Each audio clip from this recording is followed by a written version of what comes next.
स्वागत है आप सभी का हेल्थ गिरी में। 4 देश के बड़े डॉक्टर इस वक्त हमारे साथ हैं। अभी तक किसी ने मास्क नहीं उतारा तो मैंने भी नहीं उतारा। मेरे को लगा अगर मेरा मास्क पहले उतर गया तो मुझे डांट पड़ जाएगी। फिर मैंने देखा कि चलो डॉक्टर त्रेहन ने, डॉक्टर सेठ ने मास्क उतारा तो अब थोड़ा सेफ है। लेकिन बहुत बड़ा सवाल यह है कि मास्क उतारना इस वक्त सेफ है या नहीं, और इससे ज्यादा जरूरी तीसरी वेव जिसकी इतनी चर्चा हो रही है उसका खतरा कितना है। क्या एक थर्ड वेव आने वाली है, और अगर आएगी तो इसका क्या रूप रहेगा। इन सभी चीज़ों पर चर्चा करने के लिए हेल्थ गिरी में इस वक्त हमारे साथ मौजूद हैं। मैं आपका परिचय कराना चाहता हूं सबसे पहले डॉक्टर नरेश त्रेहन से, जो कि चेयरमैन और मैनेजिंग डायरेक्टर हैं मेदांता द मेडिसिटी के। स्वागत है आपका डॉक्टर त्रेहन। डॉक्टर अशोक सेठ ने मास्क उतारा था लेकिन फिर से पहन लिया है, चेयरमैन है फोर्टिस एस्कॉट्स हार्ट इंस्टीट्यूट के। मैं सोच रहा हूं कि क्या मुझे भी फिर से मास्क पहनने की जरूरत है। डॉक्टर एस के सरीन ने मास्क उतारा ही नहीं है, एकदम मिसाल पेश कर रहे हैं बाकी सबके लिए। ये डायरेक्टर हैं institute of liver and biliary sciences के, वाइस चांसलर भी हैं, और आखिर में हमारे साथ हैं डॉक्टर नवीन डैंग, जो कि डायरेक्टर हैं जानी मानी डॉक्टर डैंग लैब के। तो स्वागत है आप सभी का। डॉक्टर सेठ, आपसे पहले आपने पहले मास्क उतारा, फिर मुझे लगा सेफ है तो मैंने भी उतार दिया, फिर आपने मास्क फिर से पहन लिया। तो अभी जो लोग यहाँ बैठे हैं, कईयों ने मास्क लगाया है, कुछ ने उतारा है। क्या उतारना सेफ है या पहले रखना ही सेफ है?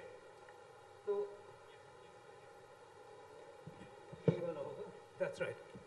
So पहले तो मैंने सोचा उतारूं, फिर मैंने बोला मैं इधर जाऊं या उधर जाऊं। चलिए, लग रहा है कि डॉक्टर भी कंफ्यूज हैं। और फिर मैंने ज़रूर लगा लिया। एक तो इसलिए उतारा कि ये टाइम आ गया है कि एटलीस्ट एक दूसरे को देख सके, पहचान सके। बहुत टाइम हो गया है। इनफैक्ट मैं उस दिन सोच रहा था कि मैंने अपनी सेक्रेटरी की शक्ल 1.5 साल से देखी नहीं। वही है, चेंज हो गई है, बट लगती तो वही है। But it is true. I've actually not faced her without a mask. Neither has she come. And that goes for my colleagues. Yes, we've lived in that. It's time to start recognizing each other even temporarily. But ये नहीं कहूँगा कि mask भीड़ में उतार के आप घूमें. Precautions need to continue to the fullest extent. And there is no question around it. Distancing, hygiene, and masking will have to continue for some time. Because ये जो हम सोचते हैं ना कि शायद खत्म हो गया है, ये हमने पहले भी सोचा था, ये सबने पहले भी सोचा था, and we saw the consequences of that. We need to be cautious, and that's why everybody is being cautious. So I'm very happy to keep the mask on in any surroundings which are in a room, especially in a situation where there's a lot of people in the room. Doctor Trehan, आप बताएं, 3 doctor हैं, तीनों ने mask नहीं उतारा। अब जो लोग आपको देख रहे हैं वो आपसे प्रेरणा भी लेते हैं, आपसे सिग्नलिंग भी लेते हैं। आपको क्यों लग रहा है कि इस वक्त यहाँ पे मास्क उतार के बैठना सेफ? देखो, ये सेफ्टी नंबर्स में है। मेरे बाएं और दाएं दोनों ने पहने हुए हैं तो मैं सेफ हूँ। तो वो तो मैंने पहले ही देख लिया था कि कौन क्या करने वाला है। तो जैसे डॉक्टर सेठ कह रहे थे, सेक्रेटरी को नहीं पहचान सके, एज लॉन्ग एज घर में ये प्रॉब्लम ना हो तब तक तो ठीक है। सो ये क्वेश्चन जो है, गेस वर्क है बेसिकली, किसी को पता नहीं है कि क्या होगा। ये ज़रूर है कि तब में, that is last year to now, the significant difference जो ये है कि वैक्सीनेशन काफ़ी एडवांस स्टेज तक पहुंचा है। जो आंकड़े बता रहे हैं कि एक तो जो सीरो पॉजिटिविटी रेट बहुत हाई है, इन जितने भी सैंपल आए हैं अपवर्ड ऑफ 60-65% है, अप टू 80%। दूसरी बात यह है कि आज के दिन 75-80% के को फर्स्ट डोज लग चुके हैं, adults who are eligible for it. बच्चों को अभी भी डेंजर है। सो अगर जो हम इसको देखें कि ये एक मॉड्यूल है शक्ति, which is what we are following right now, it makes most sense कि if we reach 70 lakhs per day of vaccinations, then we will have a wave which is less than 50% of what it should have been otherwise. And if we can increase it to 80 to 90, it will be flattened to 20%. So that means that we may see a third wave coming, but it may be subdued and flattened as compared to what we saw the last year. Now this is, again, we could be totally wrong, but it is all educated guesswork, and if vaccination is ever going to make an effect, it's now. What we are seeing around the world, people who have gotten it after 2 doses of vaccine have had a very mild case.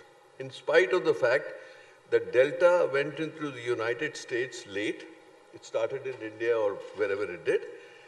In spite of that, many people, 200, up to 200 a day are happening, but the number of hospitalization and deaths are minimum. So this is a lesson to learn, and we can extrapolate it to ourselves to say, what should we be doing? You're absolutely right, we should not be unmasking in crowded places, but if the ventilation is good, and we have enough circulation, and we do not get closer than 4 or 5 feet, I think it's okay.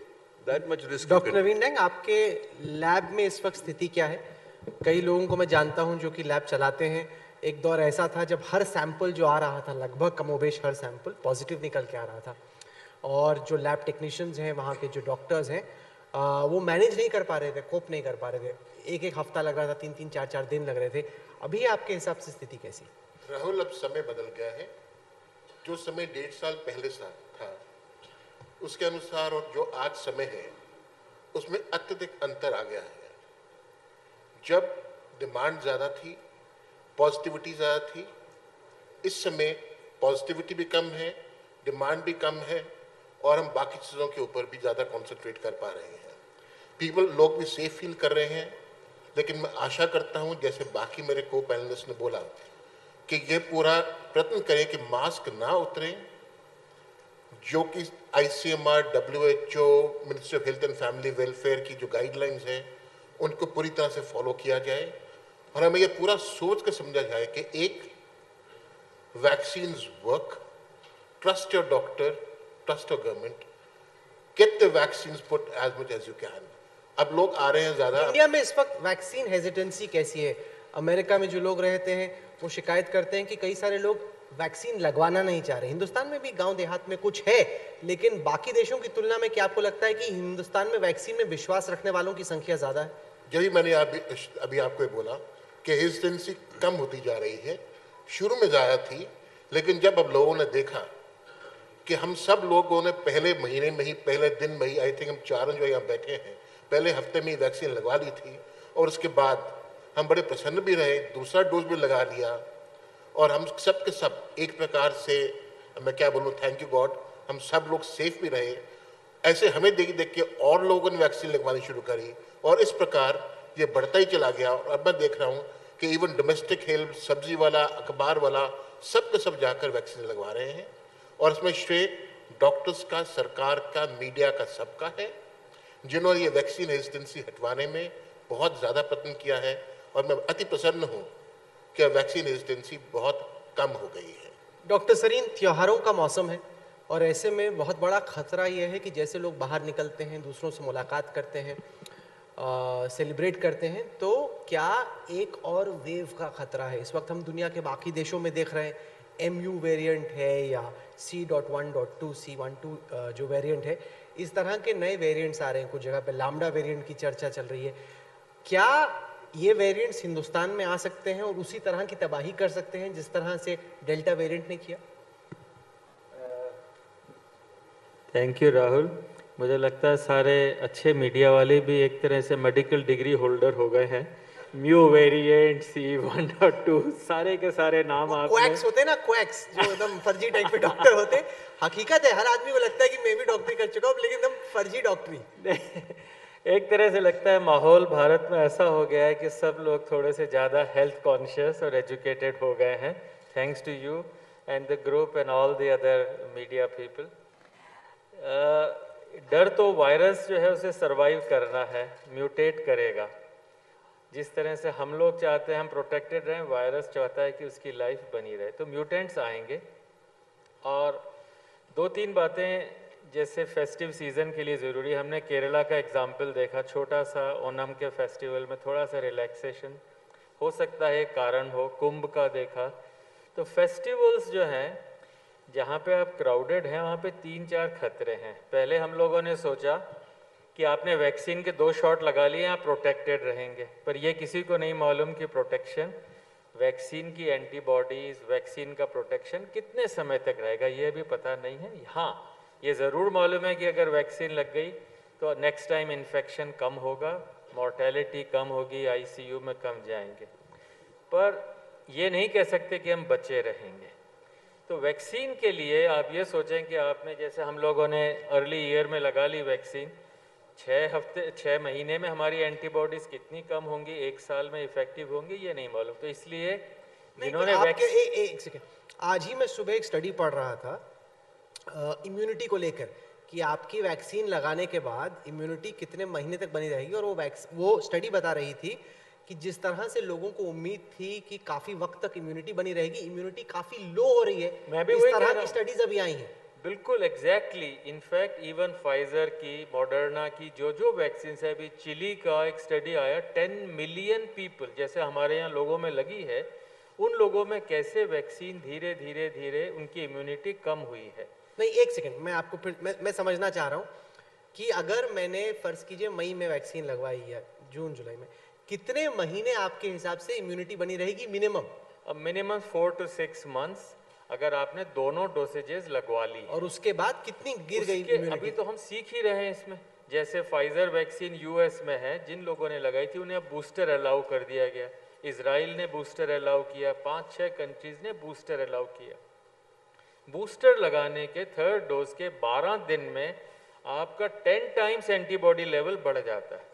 3rd booster मतलब 2 लगाने के बाद तीसरा अगर dose लगा लें, with in 10 to 12 days 4 दिन से बढ़ना शुरू होता है। तो इसका मतलब ज़रूरत है कि हमें एक बूस्टर की ज़रूरत पड़ेगी। नहीं, पर ये बहुत बड़ा बहस का मुद्दा है, और बहस का मुद्दा डॉक्टर सेठ इसलिए है क्योंकि इस वक्त लैटिन अमेरिका के देश हैं, अफ्रीका के देश हैं, जहां पर पहला डोज भी नहीं पहुंचा है। अगर वहां पे वैक्सीन नहीं जाती है तो हो सकता है कि केसेस बहुत तेज़ी से बढ़ जाएं, हो भी सकता है कि म्यूटेशन हो जाए क्योंकि वहाँ पे हेल्थ और हाइजीन के स्टैंडर्ड्स कम हैं, और ऐसे में वैक्सीन के वायरस के म्यूटेशन का खतरा रहता है। और हिंदुस्तान, अमेरिका, इजराइल, चीन ऐसे देश हैं जहाँ पे, जैसे अभी डॉक्टर सरीन ने कहा, कि एक तीसरे डोज, एक बूस्टर डोज की अब चर्चा चल रही है।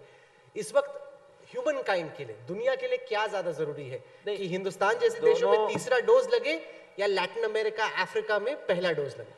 मेरे ख्याल इसमें कोई डाउट नहीं, सॉरी जस्ट टू, हमें दोनों डोज लगानी है, इसमें कोई डाउट नहीं। पर जो क्वेश्चन है कि इम्यूनिटी कम होती है, वो धीरे धीरे कम होने का रिस्क है। इसलिए फेस्टिव सीजन में ये ज़रूरी है कि आप अपने आप को प्रोटेक्टेड ना समझें, मास्क लगाए रखें और वैक्सीन भी लें। इवन जिनको एक्सपोजर हुआ है वो भी बचे रहें। Booster is a separate issue, but this is an issue that in festive season don't put your guns down and be ready for all protective measures. Doctor सेठ? सर राहुल, ये बहुत एक इम्पॉर्टेंट सवाल है और एक मॉरल डिलेमा है, एक नेशनल डिलेमा है। ये ज़रूर, एंड बाय द वे, क्योंकि वैक्सीनेशन इसी साल स्टार्ट हुई है, इनफैक्ट कुछ महीने ही हुई है जबकि पब्लिक को मिली है हर कंट्री में, तो ये भी समझना है कि किसी को अब तक ये समझ नहीं है कि बूस्टर लगना कब चाहिए और कितने, ये जो हम कह रहे हैं ना कि इम्यूनिटी डाउन हो रही है, आपके हिसाब से कितने महीने इम्यूनिटी रहेगी? Nobody can answer that. Even हमें नहीं मालूम, लेकिन कोई आपका बेस्ट गेस होता है ना डॉक्टर का। नॉर्मली साल भर में बूस्टर लग रहा है वायरस का, और हमें पता है कि हम वायरस की वैक्सीनेशन देते हैं, वो हर साल देते हैं और साल भर में लगता है। तो there will be a time जबकि booster will become a common issue, और वो हर वैक्सीन के साथ होता है, हर वायरस वैक्सीन के साथ होता है। I think the important thing to understand is कि लगनी चाहिए इस टाइम पे जस्ट बिकॉज कि एंटीबॉडीज कम हो रही हैं, that is the moot question, and that does not necessarily mean कि आपकी इम्यूनिटी कम हो रही है अगर एंटीबॉडीज कम हो रही है। मैं समझा नहीं आपने क्या कहा। डॉक्टर सरीन ने साफ साफ कहा कि जब मौका लगे आप बूस्टर लगवा लीजिए। आपने जवाब तो दिया, लेकिन मैं समझ नहीं पाया आप कह क्या रहे हैं। उन्होंने बोला कि 4 से 6 महीने में बूस्टर लगा लीजिए। आपने समझाया तो सही, लेकिन मुझे समझ में नहीं आया। डॉक्टर सरीन उसको फिर से कह देंगे। मैं, अगर आपकी 2 डोसेज वैक्सीन की टुडे एंड 3 मंथ्स के गैप में लगी हैं तो you are better protected.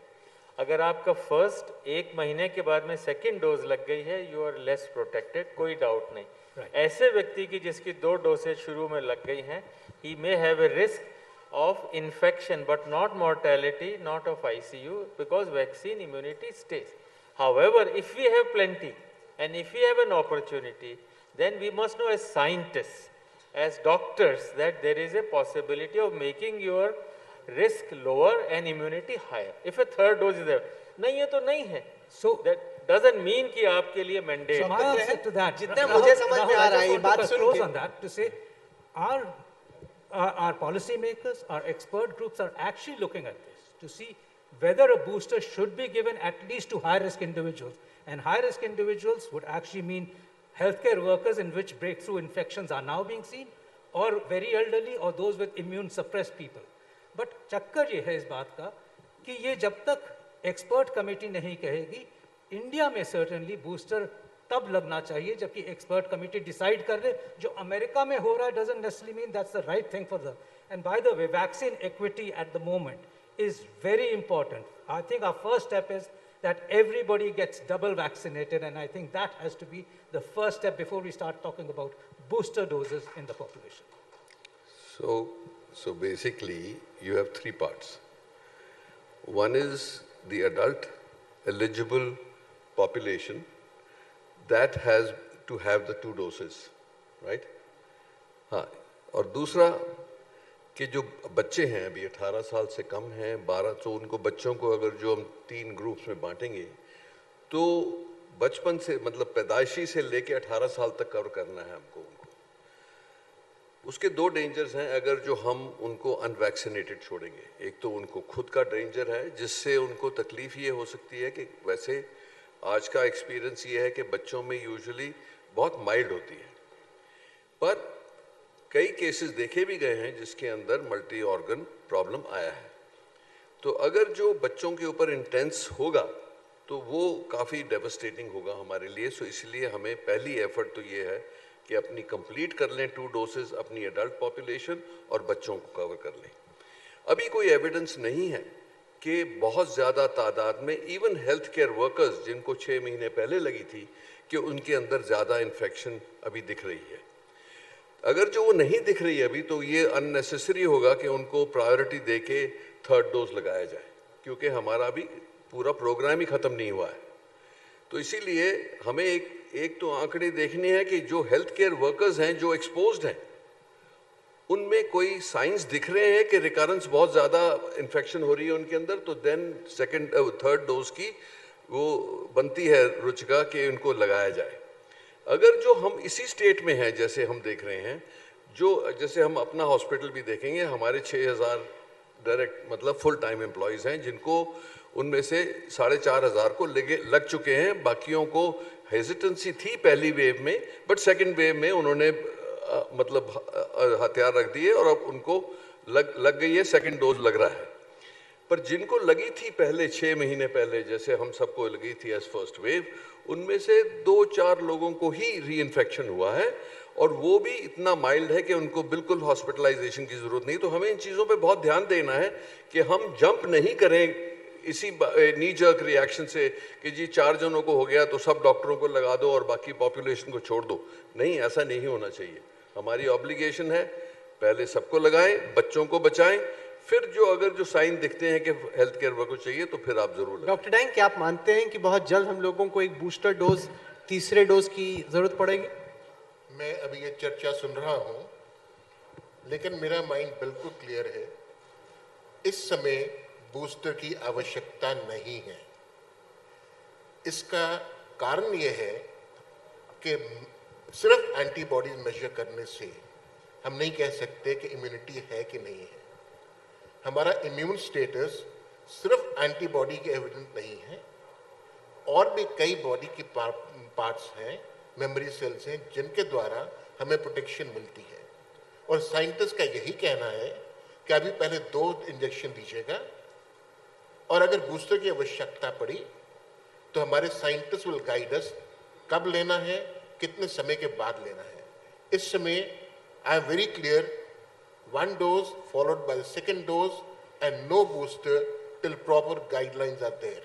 Because उसके बाद क्योंकि इसके बाद एक और प्रश्न उठेगा कि जब हम बूस्टर लें तो उसी वैक्सीन का लेंगे जो कि पहले लिया था और vaccine based on some other methodology है.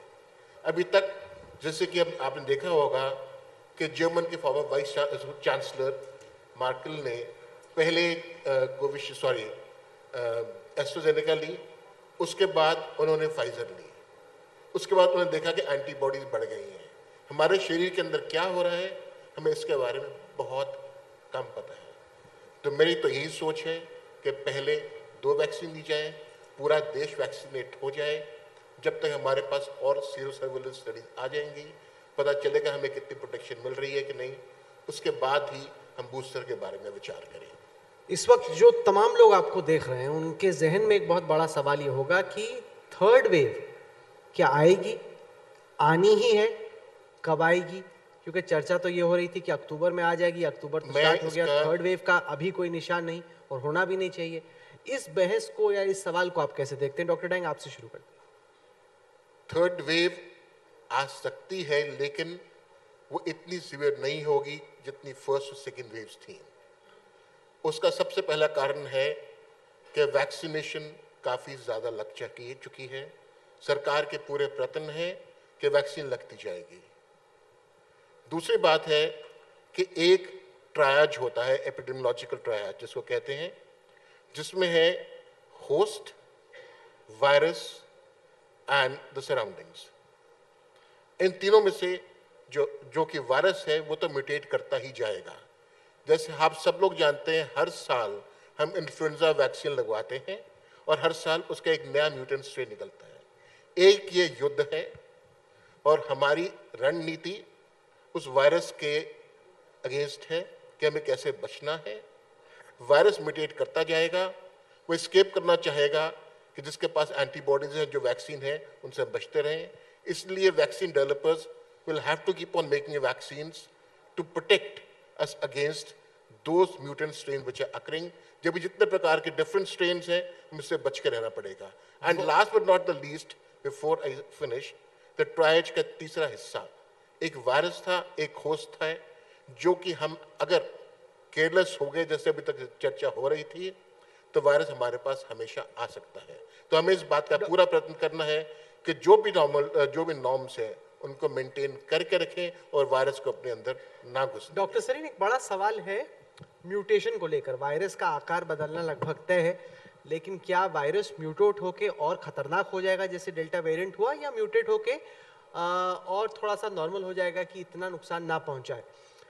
क्या जिस तरह से डेल्टा वेरिएंट सामने आया उसके बाद वायरस का और भी खतरनाक होना संभव है, या फिर अब ये थोड़ा सिंप्लीफाई होता जाएगा, या फिर अभी कह पाना संभव नहीं? राहुल, पहले मैं एक बात कहना चाहूँगा थर्ड वेव के बारे में, then I come to mutation. करीब 6 महीने पहले दिल्ली में एक सीरो सर्वे हुआ, उसमें लगभग 55-60% लोगों में एंटीबॉडी थी। मेरी अपनी फीलिंग है अब वैक्सीनेशन को मिला के प्लस एक्सपोजर को मिला के हो सकता है 70-80 इवन 90% लोगों में एंटीबॉडीज बन गई होंगी, and this is good for our herd immunity. Therefore we are somewhat protected। तो लोगों को ये डर नहीं होना चाहिए कि अगर थर्ड वेव आ गई तो हमारा क्या होगा। We have enough resistance in a way, but that does not mean we take away our mask। Coming to mutations, this is a random hit phenomena।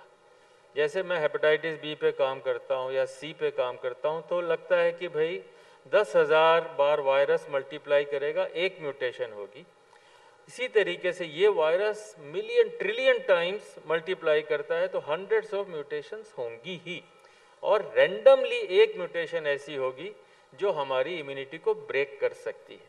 It can come in this year, it can come next year, क्योंकि बच्चे हमारे अभी तक vaccinate नहीं हुए, तो middle of next year तक ये खतरा है कि हमारे यहाँ कोई भी बच्चा बाहर गया हो, बाहर से आया हो, वैक्सीनेट नहीं हुआ हो, तो वायरल म्यूटेंट्स आ सकते हैं।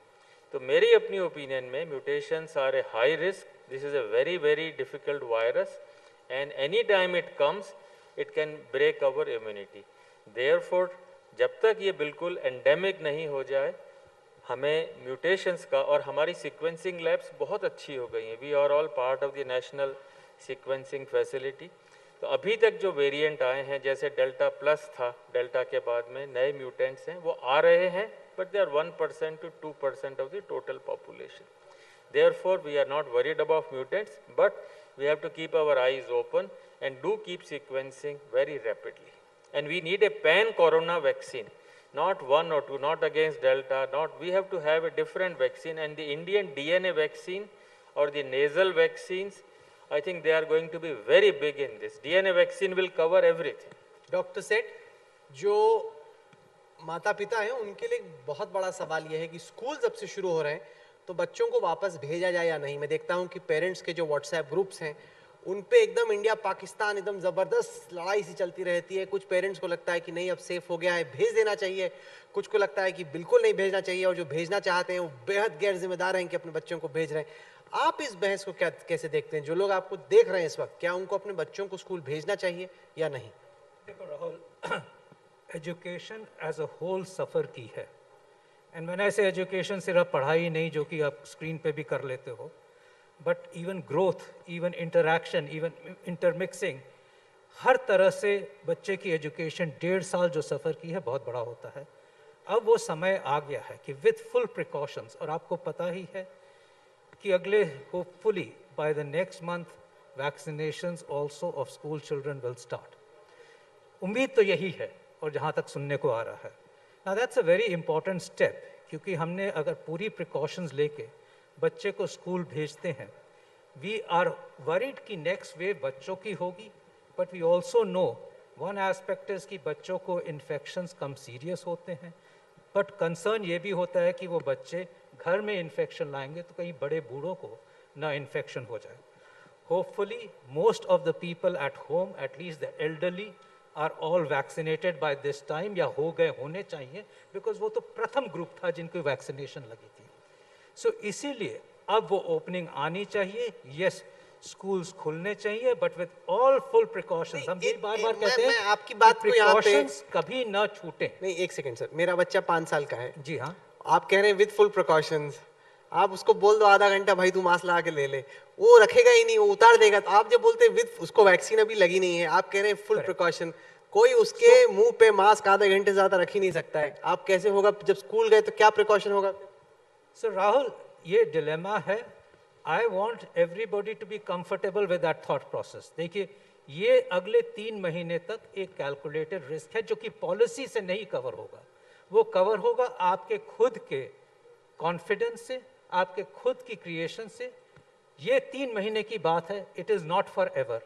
और इसीलिए हम कहते हैं कि अगर किसी को, पीपल आर कॉन्फिडेंट कि उनके बच्चे, जो कि बड़े भी बच्चे हो सकते हैं, प्रिकॉशंस लेंगे। वो आफ्टर ऑल अभी भी मिक्स कर रहे हैं अपने दोस्तों से, अभी भी बात कर रहे हैं अपने दोस्तों से।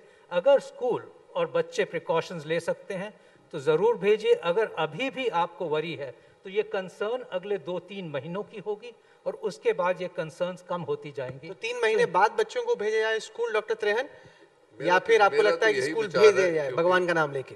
नहीं, देखो ऐसा है कि जो बड़े बच्चे जिनके एग्ज़ाम्स वगैरह आ रहे हैं, जो 12 से ऊपर हैं, उनके लिए एक डिफरेंट एक्सपेक्टेशन है हमारी कि वो रूल्स शायद फॉलो कर लेंगे, क्योंकि they are aware of it. जो छोटे बच्चे, इट्स नेचुरल कि अगर 5 साल 6 साल के बच्चे को जो एक दूसरे को देखेंगे तो उनका फर्स्ट रिएक्शन एक दूसरे को हक करना है।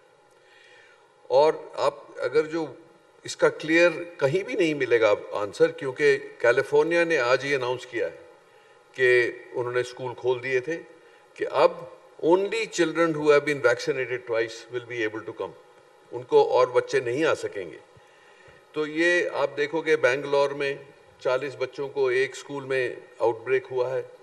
सो इसलिए अगर जो हमने 18 महीने 20 महीने से ये प्रिकॉशन लिया है कि बच्चों की प्रोटेक्शन के लिए, तो आने वाले 1-1.5 महीने में ये उम्मीद है कि वैक्सीन आ जाएगी।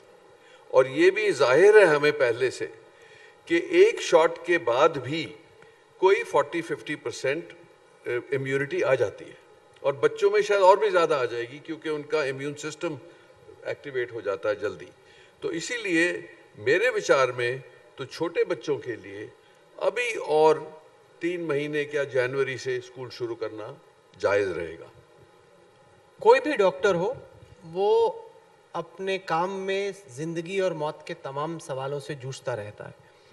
डॉक्टर डैंग, मैं चाहूँगा कि आप हमें उस एक दिन या उस एक वाक्य के बारे में बताएं बीते एक साल में जब आपने कुछ ऐसे देखा जो आपने कभी ना देखा हो, या ऐसा कुछ आपको करना पड़ा जो आपने कभी ना सोचा हो कि इस तरह का भी कोई फैसला लेना पड़े? राहुल, आपने एक बहुत कठिन प्रश्न पूछा है कि एक दिन के बारे में क्या बताऊं। वो तो एक पूरा साल था और हर साल एक नई दुर्घटना हुई। ऐसे वाकयात हुए जो कि हम कभी सोच भी नहीं सकते थे।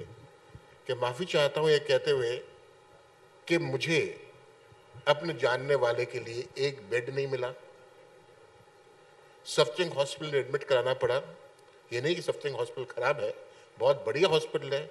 वहाँ के रेजिडेंट्स ने दिल जान लगाकर पूरी सेवा करी, लेकिन उस मेरे जान पहचान के व्यक्ति के रात को 3 बजे मृत्यु हो गई। 3 बजे मृत्यु होने के बाद मुझे प्रॉब्लम रही कि मॉर्चरी तक ले जाने के लिए 12 घंटे मैं अगेन फिर with all humility I can say कि इतने लोगों को जानते हुए भी एक हर्ष वैन नहीं अरेंज कर सका। ये आपका हाल था? ये हाल मेरा था। आप सोच सकते हैं कि मुझे कितना दुख हुआ। एक जिनको अपनी छोटी बहन समझता था, मुझे शनिवार रात को फोन आता है कि भाई मुझे तबीयत खराब लग रही है, टेस्ट कर दो। शनिवार रात को टेस्ट किया, रात को 1 बजे रिपोर्ट दी। दिसंबर का महीना था, पॉजिटिव था। कहते भाई मैं सिर्फ 2 डॉक्टर्स को जानती हूँ, एक आपको और एक डॉक्टर है मैक्स में, मैं उनको जानती हूँ, किसी तरह से मुझे बेड दिलवा दो। बहुत कोशिश करके उनको बेड मिला वहाँ पर, और उसी दिन मंडे शाम को मुझे पता चला कि वो गुजर चुकी थी। तो कितनी कहानियाँ सुनाऊँ, कितने किस्से बताऊँ। डॉक्टर त्रेहन के हॉस्पिटल में I think sir gave the best service possible which I can think of. सबने करी, लेकिन Vedanta gave an exceptional support, exceptional help to our private patients who could afford it. वहाँ पर एक्मो के ऊपर हमारी एक बहुत क्लोज मित्र को डाला गया। 1-1.5 महीना स्ट्रगल करने के बाद फिर वो नहीं रही। रोज एक नया किस्सा। लेकिन दूसरी ओर से बहादुरी के किस्से भी देखे। लोग बोलते हैं, सरकार बोलते हैं जाके सैंपल लेकर आओ घर जाकर। हमारे फ्लेबोटमिस्ट, हमारे सैंपल लेने वाले बिना सोचे हुए कि क्या हो रहा है क्या नहीं हो रहा, सब ने सीना तान कर छोटी छोटी गलियों में जाकर, इमेजिन करिए राहुल, किसी से बस पूछूंगा जो ऑडियंस में है, किसी को बोलो कि मुंह खोलो आ, और दूसरा सैंपल ले रहा है एक स्वॉब से, उसके अंदर सैंपल ले रहा है और मैं चाहता हूं कि गैप कर रहा है और वह खांसी कर रहा है। जब भी वो वहां से सैंपल लेकर अगली जगह सैंपल लेने के लिए जा रहा है। सैंपल लेने के लिए कोविड के दौरान जितने भी यंग लड़के आए या लड़कियां आए, मैं चाहता हूं कि उनके लिए एक बार हम तालियां जरूर बजाएं, क्योंकि वाकई में इस तरह का खतरा मोल लेना, जब आपको मालूम है कि सांस लेने से या मुंह खोलने से वायरस फैल सकता है, ये वाकई में काबिले तारीफ है। और न केवल आपकी, आपकी पूरी टीम की और इस तरह का काम करने वाले तमाम लोगों की हम लोग बहुत हर रोज सुबह 7:30 बजे मेरे पास 22 लोग थे जो घर से सैंपल लेने जाते थे। 7:30 बजे सर्दियों के महीने में भी मैं खड़ा होकर उनको एक मॉरल बूस्टर मैसेज देता था। कहता था ये जंग पाकिस्तान के साथ नहीं है, एक जंग एक ऐसे विरोधी के साथ है जिसे हम देख नहीं सकते, और हमारे सोल्जर्स आप हैं। यस, मैंने लोगों को सफ़र करते देखा, लेकिन बहुत खुश हूँ कि हमारे हेल्थ केयर वर्कर्स ने हाथ मिलाकर, डॉक्टर हो, नर्सेस हो, टीचिंग स्टाफ हो, फ्लेबोटमिस्ट हो, टेक्नीशियंस हो, मॉलिक्यूलर बायोलॉजिस्ट हो, कोई भी हो, सबने इतना अच्छा प्रयत्न करा है, इतना ज़्यादा काम करा है। जब भी आज की तारीख में मैं गर्व से कह सकता हूँ कि हमारा देश बाकी सब देशों से आगे बढ़ा है, और इसी प्रकार हम we are nearly over the bend. Doctor Trehan, doctor भी आखिरकार इंसान होता है। आपके जो डॉक्टर्स हैं, आपके जो स्टाफ हैं, उनका मोराल बना रहे, ये आपके लिए कितना मुश्किल था ऐसे टाइम पर जब एक के बाद एक वायरस की मिसाइल आ रही है और किसी को ना मालूम कि किसको लगे मिसाइल किस रूप में? ऐसे में अपनी टीम को मोटिवेट करना या उनका मोराल बनाए रखना कितना मुश्किल था? आप कोई एक वाकया बताएं जिसको देख के आप ही खुद परेशान हो। तो मैं 2 वाकया आपको बताऊंगा कि जब पहले पेशेंट्स हिंदुस्तान में पाए गए, 14 इटालियंस विजिटर्स थे जो राजस्थान में पाए गए। तो वो पॉजिटिव निकले। किसी को पता भी नहीं था यहाँ के, हमारे को भी नहीं पता था कि ये कोविड-19 होता क्या है। तो हमें रिक्वेस्ट आई गवर्नमेंट ऑफिस के थ्रू कि इनका ध्यान किया जाए। तो मैंने अपनी टीम को बुलाया और मैंने पूछा कि ये हमारे पास ये रिक्वेस्ट आई है, क्या करना चाहिए, आप लोग तैयार हैं? बिकॉज इतना खौफ फैला हुआ था कि क्या चीज़ है, ये लोग मर रहे हैं। दुनिया में तो बहुत मौत हो चुकी थी, इंडिया में भी आया नहीं था। तो आप बिलीव नहीं करेंगे मेरे को कितनी खुशी हुई बात सुन के कि सारी 3 जने जो बाहर सामने मेरे बैठे थे, उन्होंने कहा कि अगर जो कोई कर सकता है तो हम कर सकते हैं, आप उनको लाइए अभी। तो उस दिन से जो मोराल मैंने देखा है हमारे डॉक्टरों में, हेल्थ केयर वर्कर्स में, सपोर्ट सर्विसेज में, कि सारा दिन रात लगे रहे और लोड बढ़ता ही गया, पर फिर भी लोग लगे रहे। दूसरा वाकया जो वो ये बोलिए कि मोराल, मेरे को तो खैर हमारा तो मोराल इसलिए कि जब मैं खुद खड़ा था वहाँ तो लोगों का मोराल कि भाई सब इकट्ठे हैं हम, तो इसीलिए वो मोराल तो अच्छा ही रहा थ्रू आउट। पर एक दिन मैं खुद ब्रेक डाउन हुआ, जिस दिन 750 पेशेंट ऑक्सीजन पे थे हमारे हॉस्पिटल में, 300 आईसीयू में थे, क्योंकि हमारे हॉस्पिटल में ना रेफरल्स बहुत आए, जो लोग कहीं ज़्यादा बीमार थे, तो हमारे पास 300 आईसीयू बेड्स हैं, सारे फुल थे और तब भी वेटिंग लिस्ट थी। उस दिन रात को हमारे पास सिर्फ 2 घंटे की ऑक्सीजन बची थी और कंजप्शन मतलब ये था कि अगर जो उनको कुछ होगा तो वो रिस्पॉन्सिबिलिटी सबकी तो है ही है, but as head of the institution मेरी थी। तो मैंने उस टाइम एक ही बार सोचा कि क्या मैं वापस आया हिंदुस्तान ये गलती करी। 30 साल पहले आया था, आज तक उस दिन रात तक ये कभी ख्याल नहीं आया था। ये हर वक्त ख्याल आया था कि बहुत अच्छा किया वापस आ गया। फिर मैंने फ़ोन उठाया, मैं नाम नहीं लूँगा, पर एक बहुत बड़े मतलब पोजीशन पे जो है मिनिस्टर, उनको मैंने समझाया कि ये बात है। तो 1 घंटे में उन्होंने ऑक्सीजन पहुँचाई और सब जानें बच गई। वरना आपके यहाँ पे ऑक्सीजन खत्म हो जाता सब लोग। बहुत मुश्किल में से गुजरते हम। तो ये मैं ये भी बोलूँगा कि गवर्नमेंट ने बहुत सपोर्ट दी।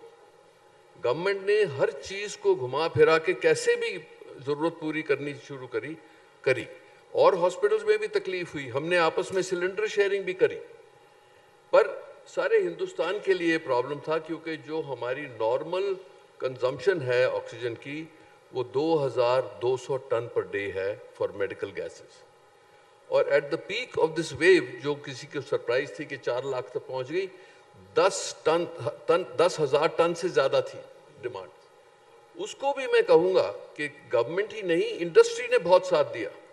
जितनी स्टील इंडस्ट्री है उन्होंने इमीडिएटली अपनी जो ऑक्सीजन रिक्वायरमेंट है उसको रिपर्पस किया मेडिसिन के लिए, और ट्रक्स के ट्रक्स भर के, सिलेंडर के सिलेंडर भर के भेजे हॉस्पिटल्स को। सो हिंदुस्तान जो सर्वाइव किया है ये सेकंड ऑनस्लॉट, जो बहुत बड़ा है, क्योंकि आप देखेंगे हमारी तादाद ही कितनी है, चाहे परसेंटेज हम जो भी सोचें, हमारी 130 करोड़ से ज़्यादा पॉपुलेशन जो है, इसको बचाना इस इतनी खौफनाक सिचुएशन से, मैं कहूँगा कि जनता की आप कहें कि साथ सबने दिया, पर हर एक पहलू पे इंडस्ट्री ने, डॉक्टरों ने, फ्रंट लाइन वर्कर्स ने और गवर्नमेंट ने साथ मिलकर ये जंग लड़ा है। और इसीलिए हम आज यहाँ खड़े हैं कि हम गर्व से कह सकते हैं कि इंडिया की मोर्टेलिटी दुनिया से कम ही है। डॉक्टर सरीन, वक्त ख़त्म हो रहा है। ख़त्म करने से पहले मैं आपसे जानना चाहता हूँ कि आफत कब ख़त्म होगी? ये जो हमारी ज़िंदगी थी, जैसी हुआ करती थी, लोगों से मिलना, उठना, बैठना, घूमना फिरना, कब आपको लगता है कि ज़िंदगी हूबहू वैसी ही हो जाएगी जैसे पहले हुआ करती थी, या कभी होगी भी? देखिए, ज़िंदगी जो है सिर्फ यादें हैं, अच्छी यादें रखें। जैसे कि कई बार हम लोग जीते हैं इस युद्ध में, तो ज़िंदगी बहुत अच्छी मुस्कान वाली है। अगर बुरी ही रखेंगे तो दुख वाली होगी। पर हाँ, मुस्कान वाली ज़िंदगी अभी जी सकते हैं, पर मास्क लगा करके उसको दिखाएं नहीं। कैसे पता चलेगा कि आप मुस्कुरा रहे हैं या परेशान दिल खुश है तो आप खुश। आंखें हैं ना, नज़र से पता लग जाता है, जो मुंह से नहीं आता है, वो नज़र का नजरिया। आपके भीतर डॉक्टर के अलावा एक कवि भी छिपा है, ये मैं पहली बार देख रहा हूँ। ये इसकी मैं एक छोटा वाकया जो आपने पूछा नवीन से, बहुत पहले जब 21 को लॉकडाउन हुआ, मार्च को, 22 को दिल्ली में सबसे पहले कमेटी बनी कि आप जाकर के देखिए, और मुझे थोड़ा सा जिम्मेदारी दी। मैं गया LNJP, बाहर में 2 डॉक्टर मिले, उनमें से दोनों इंटर्न थे। मैंने कहा भाई तूने कितने मरीज देखे आज? बोले सर 75। मैंने कहा तूने 75 मरीज देखे, तू अभी भी हंस रहा है? बोले सर सेंचुरी नहीं हुई। I clapped and I want you to clap for all interns. वो सरदार जी बच्चा, मैंने कहा तू यहाँ से छोड़ के बाहर जाएगा, तेरे को लंदन तो मैं सर्टिफिकेट दूंगा। बोले मैं क्यों जाऊंगा, मैं तो बड़ा खुश हूँ। तो he was one of those early guys. And second, I remember the instance when we started plasma therapy, July 1st last year. And there were occasions, we put a single signboard, corona को दिल से आप plasma दीजिए और अपने मन में जो हो वो लिख के जाइए। तो शुरू में एक सरदार जी आए, बड़े हैवी वेट थे। मैंने कहा भाई तूने कितनी बार ब्लड दिया? बोले सर 90 टाइम्स मैं डोनेट कर चुका हूँ। मैंने कहा प्लाज्मा? नहीं सर ब्लड डोनेशन। मैंने प्लाज्मा बोले 4 बार। फिर उसने लिखा जाने के पहले, पहली बार मुझे जब मैंने कोरोना वाले के लिए प्लाज्मा दिया तो लगा मैंने युद्ध जीत लिया। उसने वर्ड दिया एक कंट्री का, मैंने युद्ध जीत लिया। I was so happy. The board was full of people. Every day we used to change. 150 लोग डोनेट कर रहे हैं और लिख रहे हैं कि हमें कितना, ब्लड देने से नहीं पर मेरे प्लाज्मा से एक की जान बचेगी, बचे या ना बचे, एक की जान बचेगी। वो जो उनके मन में खुशी थी, you can't believe. So I just want to share, giving life to others also we learned during this. We all work, but those who donated, we should clap for them. जिन लोगों ने चाहे पैसा दिया, चाहे प्लाज्मा दिया, चाहे blood दिया, या अपने इमोशंस दिए, या अपना टाइम दिया, अरुण जी ने, आपकी चैनल ने, उन सब के लिए there is a big clap. And this, we will stop this if we are careful, if we have learned our lessons correctly and make no mistakes. I think we can all avoid, mitigate and improve, और मुस्कान से जिएंगे 2022 में। Doctor सेठ ये बताएं कि ये जो मास्क है ये कब तक, आपने भी पहना हुआ, आपने तो उतारा हल्के सी देर के लिए लेकिन फिर पहन लिया, कब तक ये मास्क पहन के जीना पड़ेगा? कब आपको लग रहा है कि जिंदगी सामान्य एक बार फिर हो जाएगी? ये महीना बताइए आप। राहुल एक बहुत इम्पोर्टेंट बात ये मैंने रियलाइज़ की कि पहले डॉक्टरों को कहते थे कि डॉक्टरों के फेस से ही सहानुभूति आती है, आपको देख के ही हम आधे ठीक हो गए। अब जो हम मिलते हैं पेशेंट से, एक डिफरेंट ही तरीके का मिलन हो गया, जिसमें कि वो भी मास्क पहने होते हैं, हम भी मास्क पहने होते हैं। हम उनको रिकग्नाइज करते हैं सिर्फ इतने ही फोरहेड से। हम प्रोसीजर्स करते हैं तो हमें पता नहीं होता ये हमारा पेशेंट है कौन। नॉर्मली अगर हम उसके रूम में चले जाएं अगले दिन और उसका मास्क उतरा हो तो हमें ये नहीं पता चलता कि इसी का किया था कि किसी और का किया था। ये एक बहुत अनफॉर्चुनेट सिचुएशन है। इसीलिए जो मैंने किया, कहीं मास्क के कंफ्यूजन के चक्कर में गलत जगह गलत तो कुछ ऐसे करने की नौबत नहीं आई? वो नहीं आएगी, बताइएगा। वो नहीं आएगी। बट आई टेल यू, एक जो टच होता है पेशेंट के साथ, एक जो स्माइल होती है जिसमें कहते हैं कि आपसे मिले और हम आधे ठीक हो गए, वो एक्चुअली पेशेंट हमें देख पा रहा। तो मैंने जो मास्क उतारा था इसलिए कि पहला इंट्रोडक्शन चाहे दूर से हो, मास्क उतार के हो। मैं ये पेशेंट को इनफैक्ट लास्ट डे पे ये कहता हूँ कि मैं अपना मास्क उतार रहा हूँ, आप भी उतारिएगा, हम दूर खड़े हैं, बट आपको पता होना चाहिए, मुझे हमेशा पता होना चाहिए कि मेरा पेशेंट कौन है, और आपको हमेशा पता होना चाहिए कि डॉक्टर किस तरह का लगता है। एक्चुअली जब हम लोग जाते थे, कभी भी हमारे पास पेशेंट्स आते, कहते हैं डॉक्टर साहब आपने हमें ट्रीट किया था, आपने हमारे रिलेटिव को ट्रीट किया था। इस टाइम पे पेशेंट और डॉक्टर एक दूसरे को नहीं पहचान रहे, वो टच जा रहा है। आपने पूछा मास्क कब तक है? Mask no one can predict, but ये वायरस एंडेमिक धीरे धीरे होगा, और हम जब ज़्यादा वैक्सीनेशन हो जाएगी, हर्ड इम्यूनिटी डेवलप होगी, प्रिकॉशंस लेके हम एटलीस्ट कुछ तरीके से मास्क उतार कर रहेंगे। अपार्ट फ्रॉम दोज पीपल, और ये मैं अब से सोच रहा हूँ कि perhaps it could be even 6 months और a year later। एक्चुअली जब टू टेल यू फ्रैंकली, ये कहते हैं वर्ल्ड में कि no one is safe till everyone will get vaccinated, and we know that. तो ये एंडेमिक ज़रूर रहेगा, and we hope that herd immunity जिस तरह डेवलप होगी, that at least in certain situations हम मास्क उतार कर रहेंगे, स्पेशली दोज, सिर्फ वो लोग को हमेशा आई वुड एडवाइज कि प्रिकॉशंस लेनी पड़ेंगी जिनकी इम्यूनिटी लो है, जो एल्डरलीज हैं, ये बहुत इंपॉर्टेंट बात है। एक और Rahul, I just wanted to convey one situation which people have not yet realized. Morale of the doctors actually became the lowest of healthcare workers, lowest at the time जबकि हम एडमिट नहीं कर पा रहे थे, जब इतनी हेल्पलेसनेस थी कि हम बेड नहीं थे, हेल्पलेसनेस थी जब हम पेशेंट्स को देख रहे थे, long standing patients, friends, colleagues, relative, सब कोई जो कि जिनकी अनफॉर्चुनेटली ऑक्सीजन लो होने से, and by the way death has touched practically most families in directly or indirect methodology from COVID. And that was a very bad situation. So now उसमें भी कुछ ऐसे भी थे जो डॉक्टर्स को कोविड था, घर पे बैठे हुए थे, जिनके रिलेटिव्स को कोविड था, जिनके नियर डियर फैमिली को कोविड था। एक जब मोराल लो था तो एक व्हाट्सएप पे आया, और जब हम हेल्प नहीं कर पा रहे थे तो कुछ डॉक्टरों ने सोचा कि यार रात को इतने फ़ोन कॉल्स आते हैं और हम हेल्प तो कर नहीं पाते। वो कहते हैं कि बेड चाहिए और हम कहते हैं कि जी कहाँ से, तो इससे बेटर है कि फ़ोन ना आंसर करो रात को। And actually one message came which was very important, set आप एक काम ज़रूर कर सकते हो, ये आपका कर्तव्य है as a health care worker, as a doctor, कि जितने लोगों की सेवा आप घर पे कर सकते हो करो। आप नहीं एडमिट कर सकते, कोई बात नहीं, आप उनको ऑक्सीजन अस्पताल में नहीं दे सकते हो, बट अपनी सेवाएं तो दे सकते हो। व्हाट्सएप के ज़रिए आप पूरी रात सेवाएं देते रहो, आप लाइफ सेव करोगे, चाहे वो घर पे हैं, चाहे एडमिट नहीं कर पा रहे हो। And then every doctor, every health care worker decided कि चाहे मैं घर में बैठा हूँ, चाहे मुझे कोविड है, चाहे मेरे रिलेटिव्स को कोविड है, एक चीज़ मैं कभी नहीं करूँगा, मैं अपने सोशल मीडिया प्लेटफॉर्म से, व्हाट्सएप से, फ़ोन कॉल से हर एक को घर में ट्रीट करता रहूँगा, एडवाइस देता रहूँगा, कंफर्ट देता रहूँगा, कॉन्फिडेंस देता रहूँगा, और हर तरीके से मैं, चाहे उनकी किसी तरह से मैंने उनको घर में ठीक करना अगर अस्पताल में बेड न मिले। This was actually something which happened in seriousness, and every doctor decided कि हमने एक मिनट भी फ़ोन नहीं बंद करना, हमने एक मिनट भी व्हाट्सएप ऐसी ना हो कि किसी की मौत हो जाए, और वो हमें कंटैक्ट कर रहा था। So the short answer to masking is January. January. That's my guess. जनवरी तो इतना दूर नहीं है, 3-4 महीने तो हम लोग जेल लेंगे सही बात, उसको। but जनवरी में आपको लग रहा है कि हो जाएगा? मैं बताऊं दूं क्यों जनवरी तक ये पूरा वैक्सीनेशन का कार्यक्रम कंप्लीट हो जाएगा।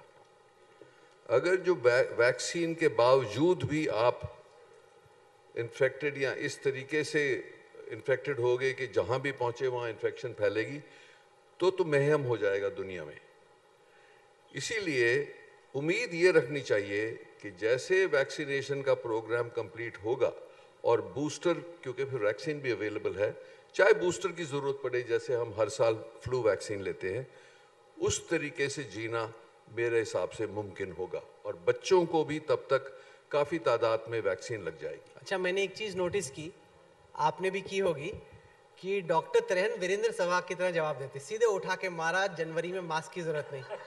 अच्छा, लंबी बैटिंग तो डॉक्टर सेठ ने भी की, लेकिन उनकी बैटिंग राहुल द्रविड़ की तरह थी, थोड़ा बच के बीच में कि कहीं जनवरी में बाद में आज तक वाले निकालेंगे, वीडियो चलाएंगे मेरा, इसलिए उन्होंने बच के बैटिंग की। लेकिन हिंदुस्तान में और वैसे भी दुनिया भर में डॉक्टरों की समाज में हमेशा एक बहुत खास जगह रहती है। पर एक इसका वो भी है, ये फिजिशियन और सर्जन में यही फर्क है। हाँ, डिसाइसिव। डॉक्टरों की समाज में हमेशा एक बहुत खास जगह रहती है, लेकिन मुझे लगता है कि पिछले 1.5 साल ने हम सबको दिखाया है कि डॉक्टरों की कितनी अहमियत है हम लोगों की ज़िंदगी में, और वैसे ही पूजा जाता था या बहुत खास माना जाता था। मुझे लगता है कि न केवल आप सभी की, बल्कि जितने भी लोग हैं हेल्थ केयर प्रोफेशन में, उनका ओहदा लोगों की नज़रों में बहुत बड़ा है। आप लोगों ने जो सेवा की उसके लिए बहुत बहुत शुक्रिया। आप यहाँ हेल्थगिरी अवार्ड्स में आए उसके लिए भी आपका शुक्रिया। मैं ख़त्म करने से पहले ये जो 4 कैटेगरीज़ हैं उनमें मैं चाहता हूँ कि आप जिन लोगों को पुरस्कार मिल रहे हैं शाम में, उनका नाम आप ज़रूर दें। ये अवार्ड्स शाम में दिए जाएंगे, लेकिन ये 4 कैटेगरीज़ हैं: best oxygen delivery initiative, best district in combating covid, best mental health counselling during covid, और special award for assistance in last rites. तो एक एक करके डॉक्टर सेठ, डॉक्टर सरीन और डॉक्टर, तो डॉक्टर डेंग आपसे शुरू करते हैं। आप अगर पहली citation read, so if you can just get the mike please.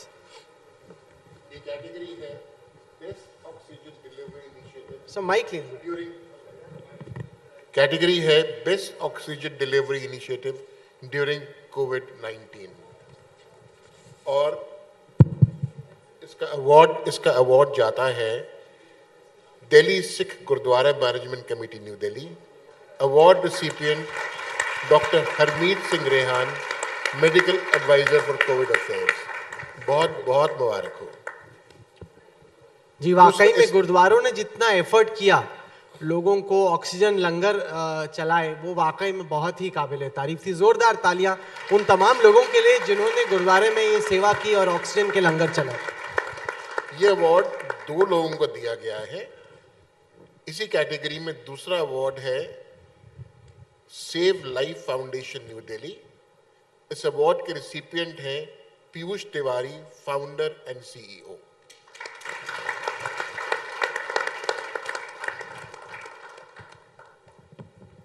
Doctor Sarin. The category is best district in combating COVID-19 and the winner is Faridabad, Haryana. And the award recipient Dr. Garima Mittal, Jitendra Yadav and Yashpal Yadav. A big round of applause. तो मेरे ख्याल में And 2 there हैं is उसमें। a हाँ, एक second, one more category, one more winner, and best district in combating COVID-19. The winner is Ghaziabad in Uttar Pradesh, and the award recipient is Rakesh Kumar Singh, DM, Ghaziabad, Uttar Pradesh. Thank you and congratulations to the winners, please. Doctor Sarin. So the category is a special award for assistance in last rites during COVID-19. And the award goes to Shaheed Bhagat Singh Seva Dal, New Delhi. The award recipients Jitendra Singh Shanti and Mr. Jyot Jeet, President and Chairperson, Disaster Management Cell. Well done. Truly appreciate all your services, Shaheed Bhagat Singh Seva Dal ji. Those were very difficult circumstances, and you actually played a very important role for giving comfort to some families, to many families. तो अगला award है best mental health counselling during कोविड-19 और ये award जीता है the Cyrus and Priya Vandrevala foundation Mumbai और recipient जो हैं इसके वो हैं Priya Vandrevala founder and doctor Arun John CEO. तो इनके लिए बहुत बहुत, क्योंकि ये एक इग्नोर्ड चीज़ थी कि मेंटल हेल्थ का क्या हाल है लोगों का, ये जिन्होंने रिकग्नाइज किया और जिन्होंने हेल्प करी है, कितनी हेल्पलाइंस खुली और बहुत ज़्यादा, क्योंकि लोग इतने परेशान थे, यही नहीं कि बंद थे कमरों में घरों में, पर कितने लोगों की जान गई उनकी फैमिली में, उनके दोस्तों में, सब में। सो ये बहुत ही इम्पोर्टेंट था, तो इनके लिए बहुत बहुत बहुत तालियां बजे। जिन तमाम लोगों को सम्मानित किया गया है उनके लिए जोरदार तालियां। जो श्रेष्ठ डॉक्टर हम लोगों के साथ यहाँ हेल्थगिरी अवार्ड्स में जुड़े, आप लोगों ने जो बीते साल में किया, वैसे भी जो आप करते हैं और आगे चल के आप और आपकी टीमें जो करेंगी, उसके लिए बहुत बहुत शुक्रिया। Thank you.